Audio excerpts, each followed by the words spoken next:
Baiklah, selamat sore semuanya. Perkenalkan, nama saya Selvi Valentina Gultom. Saya dari Prodi Kimia NK, di mana di sore hari ini saya akan mempresentasikan hasil tugas seminar literatur saya, yaitu mempresentasikan berdasarkan hasil jurnal yang telah saya review. Oke, di mana pertama-tama puji dan syukur kita panjatkan kehadiran Tuhan Yang Maha Esa. Pada sore hari ini kita masih diberi kesempatan dan kesehatan yang sangat luar biasa. Yang saya hormati Ibu dosen pembimbing seminar literatur dan teman-teman yang saya cintai. Baik, di sini saya akan meng-share PPT yang telah saya buat.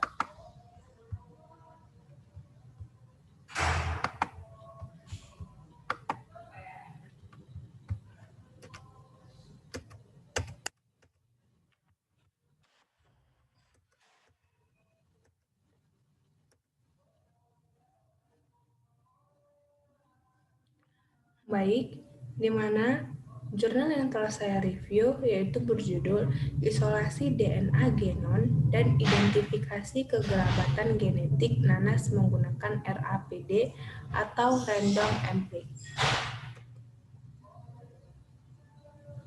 Yang pertama-tama yaitu DNA. Apa sih DNA atau apa pengertian DNA?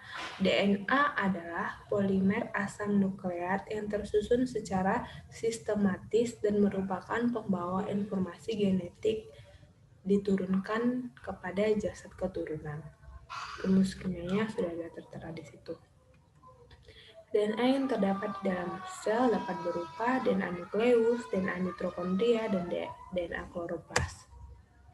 Isolasi DNA. Prinsip dasar DNA atau RNA dari jaringan adalah dengan memecah dan mengekstraksi jaringan tersebut sehingga akan terbentuk ekstrasel yang terdiri dari DNA, RNA, dan substraksi dasar lainnya.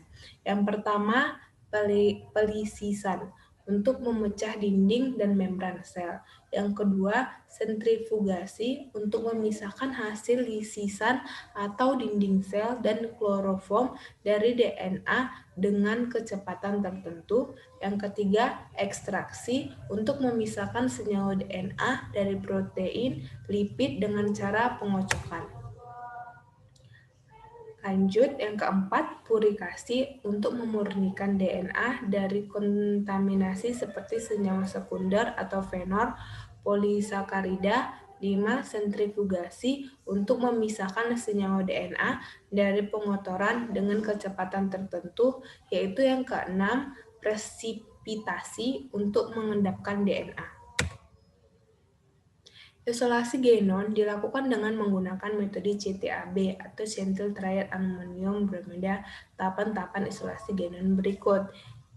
Yang pertama, ini hasil review jurnal yang saya review. Yang pertama, tambahkan 100 gram sampel nanas, diekstrasikan menggunakan nitrogen cair, serbuk yang didapatkan ditambahkan dengan 600 liquid buffer CTAB, campuran diedukasi pada suhu 65 derajat Celcius selama 30 menit. Kemudian tambahkan 600 μl Cl dibolak-balik agar homogen. Setelah itu campurkan sentrifugus pada kecepatan 10 rpm 10.000 rpm maksudnya, suhu 4 derajat Celcius selama 15 menit. Supernatan yang didapatkan kemudian ditambahkan dengan PCl sebanyak 600 μl dibolak-balik agar homogen. Setelah itu, campuran disentrifugasi pada kecepatan 10.000 rpm suhu 4 derajat Celcius selama 10 menit kembali. Supernatan yang didapatkan ditambahkan dengan etanol 10% atau 2 kali volume dan NaOH pH 5,2 0,1 dikali volume. Setelah itu campurkan diprepitasi dengan cara inkubasi freezer selama 2 jam. Kemudian disentrifugasi pada kecepatan 10.000 rpm, suhu 4 derajat Celcius selama 15 menit. Pelet yang didapatkan dicuci dengan etanol 70%, kemudian disentrifugus ulang pada kecepatan 10.000 rpm suhu 4 derajat Celcius. Selama 5 menit, pelet dikeringkan dengan vakum dry selama 20 menit. Pelet ditambahkan dengan 20 ml DDH2O dan RNASE atau 0,2 kali volumenya. Diinkubasi pada suhu 30 derajat Celcius selama 10 menit. Untuk menginaktifikasi RNAC, dilakukan inkubasi ulang pada suhu 70 derajat selama 10 menit. Nah, hasil dari isolasi DNA genom itu dapat dilihat melalui spektrofotometer maupun elektroforesis, di mana hasilnya sebanyak 5 mu DNA diencerkan dengan DDH2O 695 ml, kemudian dibaca pada spektrofotometer dengan panjang gelombang 260 nanometer dan 280 nanometer untuk protein.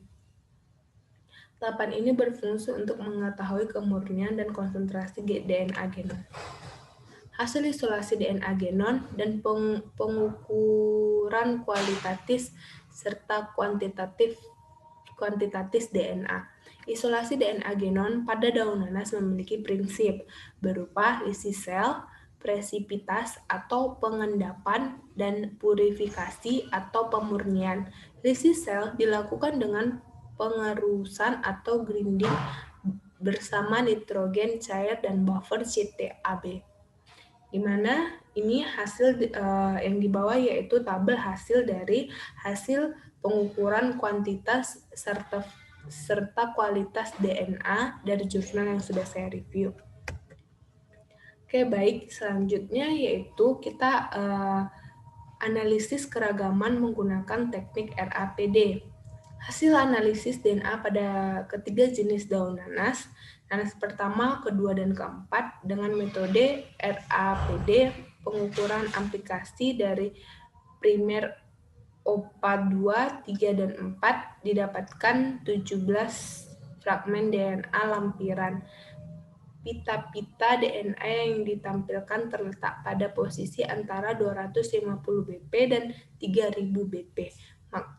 Sebelumnya saya minta maaf dikarenakan nanas aturannya nanas 2, 3, dan 4, bukan 1, 2, dan 4. Jumlah fragmen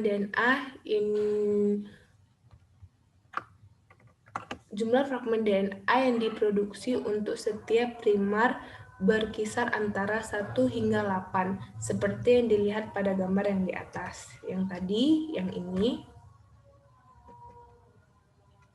Pada primer OPA 3 dan 4 menghasilkan masing-masing 8 fragmen DNA.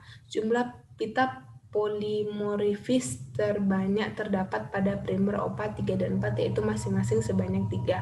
Sedangkan untuk primer OPA 2 hanya memiliki 1 fragmen atau lokus yang bersifat monofolik pada semua sampel nanas yang diamati, memisahkan pada jarak yang sama. Baik, saya langsung dari kesimpulan jurnal yang saya review. Kesimpulan dari artikel tersebut, dengan demikian, identifikasi nanas berdasarkan marka biokimia maupun molekuler sangat dibutuhkan. Penelitian ini bertujuan memperoleh informasi mengenai teknik isolasi DNA daun nanas dengan metode CTAB dan kekerabatan genetik nanas lokal dengan metode yang lebih valid, yaitu dengan RAPD. Hasil isolasi DNA daun nanas menggunakan metode CTABA menunjukkan kemurnian yang bagus, yaitu di antaranya 1,8 sampai 1,9.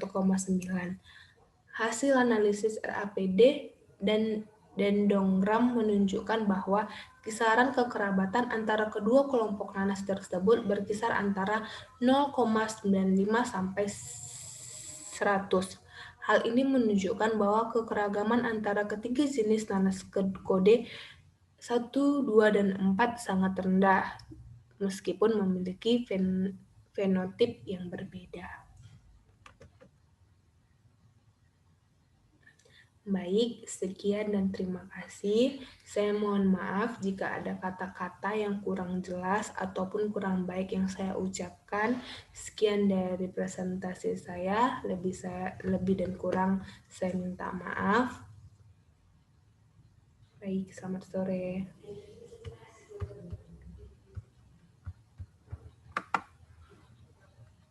Selamat sore semua.